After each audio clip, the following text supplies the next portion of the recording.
Muy buenos días. Como siempre, un gusto el poder reflexionar la palabra de Dios, que es palabra de vida, que es palabra que nos alimenta, nos da fuerza, nos anima, que son buenas noticias.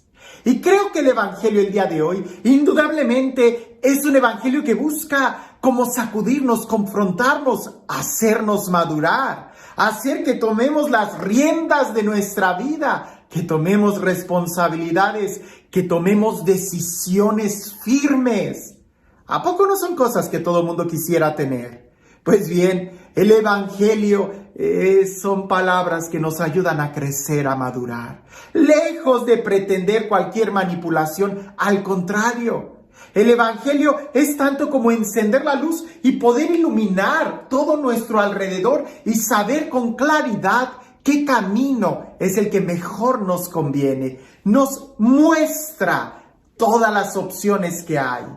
Y aunque algunos dicen que el evangelio, como algunos lo llaman, ¿no?, es un lavado de mente, un lavado de cerebro, no es así. Es porque ni siquiera lo han leído. Si lo leyeras, si lo meditaras, te darías cuenta que hasta el evangelio confronta y sacude la misma espiritualidad que a veces tenemos, porque hasta eso puede ser falso. Por eso es importante leer la palabra de Dios para que nos esté sacudiendo y nos ayude a descubrir cuál es la verdadera espiritualidad, qué es el verdadero amor, qué es lo que Dios quiere para nosotros. Sin más preámbulo, escuchemos el evangelio el día de hoy. Dice así: En aquel tiempo, la multitud se apiñaba alrededor de Jesús, y éste comenzó a decirles: La gente de este tiempo es una gente perversa. Pide una señal, pero no se le dará más señal que la de Jonás. Pues así como Jonás fue una señal para los habitantes de Nínive, lo mismo será el Hijo del Hombre para la gente de este tiempo. Cuando sean juzgados los hombres de este tiempo, la reina del sur se levantará el día del juicio para condenarlos, porque ella vino desde los últimos rincones de la tierra para escuchar la sabiduría de Salomón, y aquí hay uno que es más que Salomón. Cuando sea juzgada la gente de este tiempo, los hombres del Nínive se levantarán el día del juicio para condenarla, porque ellos se convirtieron con la predicación de Jonás. Y aquí hay uno que es más que Jonás. Algo muy fuerte. Y para aquellos que pedían una señal, porque aunque no lo creas, todavía el día de hoy hay personas que piden señales. Y habría que distinguir de qué clase de señal está hablando el evangelio y qué clase de actitud son aquellos que están pidiendo señales. Y Jesús en el evangelio nos va a decir que más que estar pidiendo señales, más bien lo que deberíamos de hacer es aprender a leer los signos de los tiempos, porque es ahí también donde Dios nos habla. Si tú quieres escuchar la voz de Dios, lee la Sagrada Escritura. Mira, los grandes maestros de espiritualidad que tenemos, y pudiéramos agregar quizás a San Pablo, pudiéramos agregar a Abraham, ¿verdad?, que le respondió a Dios en fe y caminó.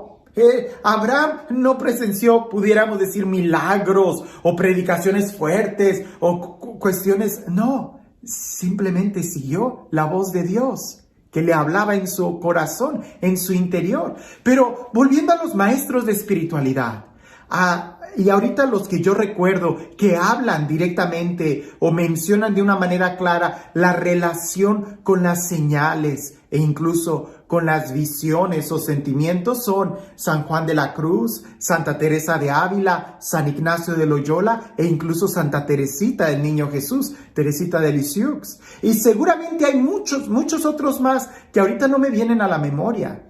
Pero estos que te acabo de mencionar dicen de una manera muy clara que las señales, cuando un alma necesita señales, cuando un alma necesita ver prodigios para poder creer o necesita sentir sentimientos para poder orar, Ellos simplemente dicen que es un alma que todavía está muy inmadura.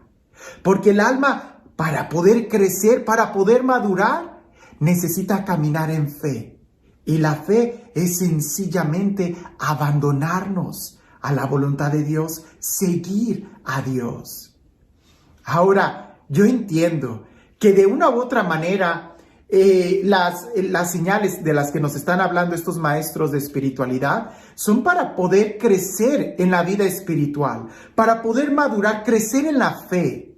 Lo contrario sería que alguien quiere ver señales y apariciones en el cielo para poder tener fe, así como han sucedido, no sé, en Medjugorje y en otros lugares, en Fátima. Pues yo también quiero ver eso para poder creer. Eso es tanto como tentar a Dios, ¿verdad? Eso es tanto como exigirle a Dios que entre a nuestro juego en lugar de nosotros entrar a la voluntad de Dios.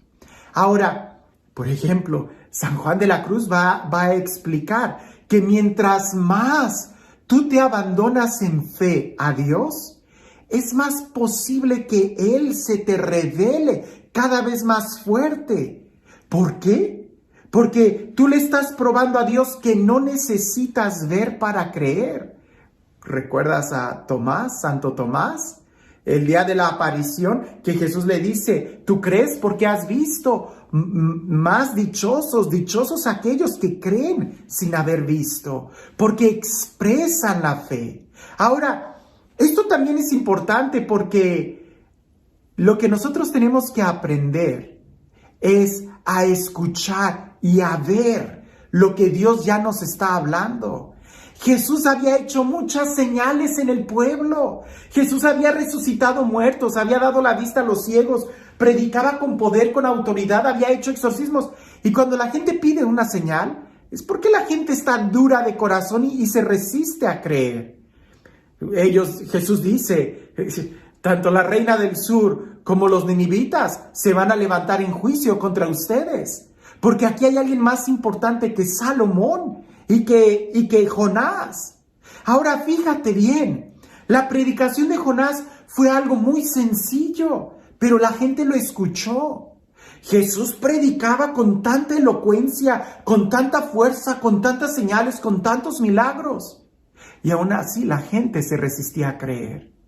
El día de hoy no se trata de pedirle a Dios que cumpla nuestros caprichos, sino más bien de que nosotros podamos escuchar la voz de Dios y poder ver todas las señales y milagros, prodigios que están sucediendo a nuestro alrededor. ¿Qué es lo que tú estás viendo? ¿Cómo lo estás viendo? ¿Te das cuenta? ¿Puedes explicarme la maravilla de poder ver, de poder escuchar, de poder saborear? ¿Puedes explicarme el milagro que sucede en toda la creación entera? Cómo una flor crece en la vida que se suscita. ¿Puedes explicarme y medir el universo? No se puede. ¿Por qué? Porque todo esto habla de un Dios que nos ama. Y son señales y milagros, pero escucha bien. Dios sí habla. Dios sí nos está dando muchas señales el día de hoy de su amor. Pero algo que Dios nunca va a hacer es quitarnos nuestra libertad. Así tal cual.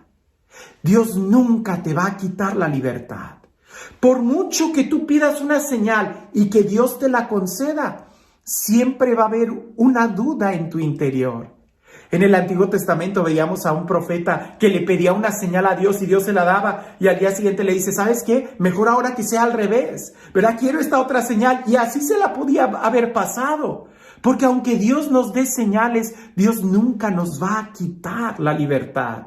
Si nosotros le pidiéramos, manifiesta tu poder, un despliegue de tu gloria, haz que podamos verte y caer de rodillas. Espérame, si eso hiciera Dios, sería tanto como quitarte la libertad. ¿Por qué? Porque ya no tendrías más opción. Caerías de rodillas y creerías en Él sin ninguna opción. La belleza de Él eclipsaría nuestros ojos y nos obligaría a ver todas las demás cosas como basura. Y eso no sería amor. Lo que Dios quiere es más bien que nosotros le respondamos con amor, con libertad. Uno de los temas en los retiros vocacionales que yo tomé hace muchos años, recuerdo esta plática porque fue fundamental para mi discernimiento vocacional. Porque como jóvenes, como adolescentes, nosotros le pedíamos señales a Dios. Y ese tema decía eso: no va a haber ninguna señal que te vaya a obligar a creer en Dios. No lo va a haber. Aunque sea algo tan evidente, Dios jamás va a quitarte la libertad, porque lo que Él quiere es que le sirvas con libertad. Porque para que haya verdadero amor, tiene que haber libertad. ¿Te das cuenta del milagro y la maravilla que es esto? Pero mientras más oras, mientras más te acercas a Dios, ese llamado en tu interior más fuerte se hace. Esa convicción de tu vocación más fuerte se hace. Esa conciencia de que tenemos un Dios que nos ama más fuerte se hace. Porque estamos caminando en fe y le estamos mostrando a Él que lo amamos con o sin señales. Jesús dio muchas señales. Dios sigue dando muchísimas señales el día de hoy, pero jamás nos va a quitar la libertad. El día de hoy, ¿tú qué necesitas para creer en Dios? ¿Algún prodigio? ¿Alguna señal? O más bien lo que necesitas es saber discernir y escuchar con mejor claridad lo que Dios te está diciendo. Y a veces hasta gritando. Y este Dios, el Dios del amor, el Dios de la vida, el Dios que nos ama con pasión, con locura, el Dios que se ha encarnado en una virgen, que ha nacido en un pesebre, que ha muerto en una cruz y que ha resucitado triunfante. El Dios que viene a nosotros en la persona del Espíritu Santo y que se nos da como alimento. El Dios que hace salir el sol y que hace que podamos escuchar la música y la melodía de la creación entera. El Dios que habla con un susurro el día de hoy a nuestro corazón. Que sea Él quien el día de hoy te bendiga. En el nombre del Padre, del Hijo y del Espíritu Santo. Dicen que había un rey, que este rey tenía los pies muy sensibles. Y cuando salía a caminar en el reino, seguido se lastimaba o se quemaba el pie con el calor. Así que un día él dio una orden tajante de que todo el suelo de su reino se cubriera con pieles de animales. De tal manera que cuando él saliera a caminar, pudiera caminar sobre la piel suave de ovejas y de cabras, y que estuviera aterciopelado todo el suelo. Y uno de los que escuchó esa orden del rey empezó a reírse a carcajadas. Y el rey lo increpó y le dijo: ¿de qué te estás riendo? Y aquel hombre le dijo: que no sería más fácil que mejor cubrieras tú tus pies con esas telas, con esas pieles, en lugar de cubrir todo el reino. Y a partir de ahí dicen que se inventaron los zapatos. A veces nosotros así estamos también. Queremos ver señales en todo el mundo, en el cielo, en las montañas. Y que no sería más fácil, más bien ver la señal que está ocurriendo en el fondo de nuestro corazón. No seamos ridículos pretendiendo ver cosas fuera cuando no somos capaces de reconocer lo que sucede en el interior. Que tengas un excelente día.